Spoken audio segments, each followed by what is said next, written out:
And there we have a nice little square of our cards for our game board. Let's just make sure that this square that we have set up here is at 0 by 0, which is the reference point, and have a look at our screen, MC game screen. So that looks okay, but we'll want to move this instance of game board that sits inside game screen. And again, my snapping options are being just that little bit annoying there. That looks like it's a fine place for it to sit. Let's have a look at the stage, and the OK button isn't being run over there. It's not in the most pretty place anymore, but it's a bit late to try and sort that out. That's not a problem.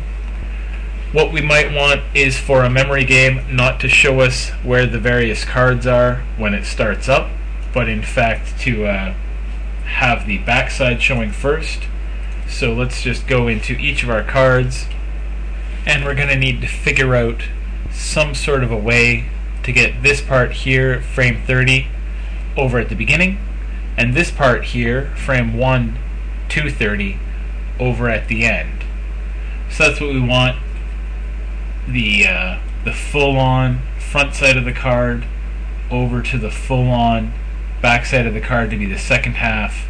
So let's start off by just selecting that, copy those frames, and stick them right at the end with a paste frame. That's added an extra layer there. Let's not worry about that right away. Let's go back here to 30, which we want to be the very beginning, and just highlight everything in front of it. Don't drag, but highlight. And let's just hit remove frames. Get rid of that entirely. So now we see our Cat 5 card flips over to the Chrome card, and then flips back to the Cat 5. Now there's a couple of little problems. We got some graphical glitches in there, and the timeline's all messed up. But let's just select, don't drag, but select. Come here, you. Select that part of that layer, drop it back up into that open space, get rid of this extra front side layer that it's created for no really readily apparent reason.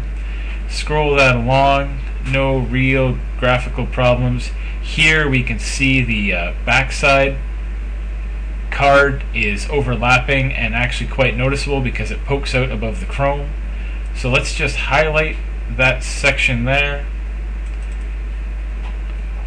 and clear those frames.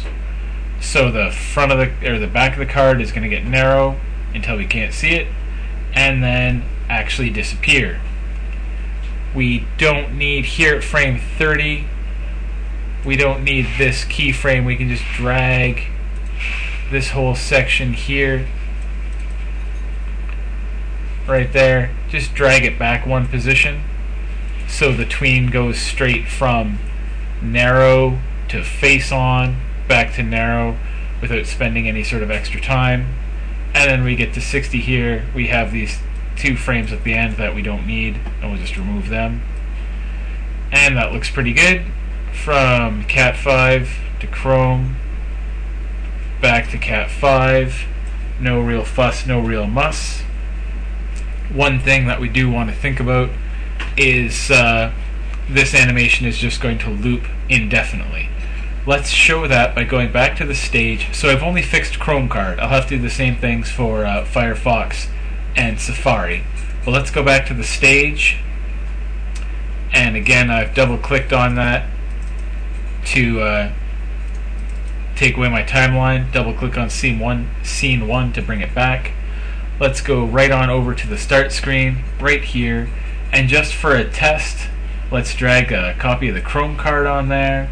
Let's drag a copy of Firefox card on there, and Safari card, so you can see how these things behave by default.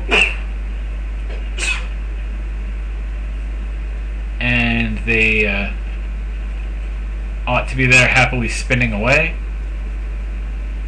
The animations look pretty decent for all of them. The help still works. Play. We have a whole pile of these all flipping around. You notice that the Chrome ones show the back while the other ones show the front. OK gives us the high scores. OK brings us back to the front. So everything's working pretty much normal, except that we have to flip these cards around. Let's get these movie clips off of the start screen there. We don't want those clogging things up. And I'm probably just going to skip this bit here where I'm mending the Firefox and the Chrome cards, because that'll be exactly the same process as I just did for the Chrome. So when I'm mending Firefox and Safari. Okay, there, I've mended all the cards. Welcome back. We're sitting on the main timeline on the stage, looking at the game screen layer, at the game screen movie clip, which has the game board movie clip in it. Let's double click on that game screen movie clip, so we're sitting in now. Double click on the game board, looking at the game board movie clip, and now even though all of these clips look the same, they're actually the various cards. Let's do a quick test and go right to the play screen, and we can see those all flipping around, happily doing their thing. Those of you that are really perceptive are noticing that the timings are a little bit off. They're not all exactly 60 frames long. The way we're going to work this, it doesn't matter, but let's go fix it anyway. First, let's have a look at Chrome card. It's exactly 60. Let's have a look at Firefox card. It's not exactly 50. This is at exactly 15. This is at exactly 30. This is not at exactly 45. So let's highlight this last chunk. Move it over there to 45. So we have exactly 60 frames of animation. Remember, the number of frames you have determines how long your movie is going to last. And so we'll do the same thing there, have exactly 60 frames. Now if we test that, it should look all the same. Why not? Test it, let it play for a few cycles, and just make sure they all stay synced up. Though I must admit, it did look kind of cool with them all staggered and falling all over the place. Now it is much more intelligent.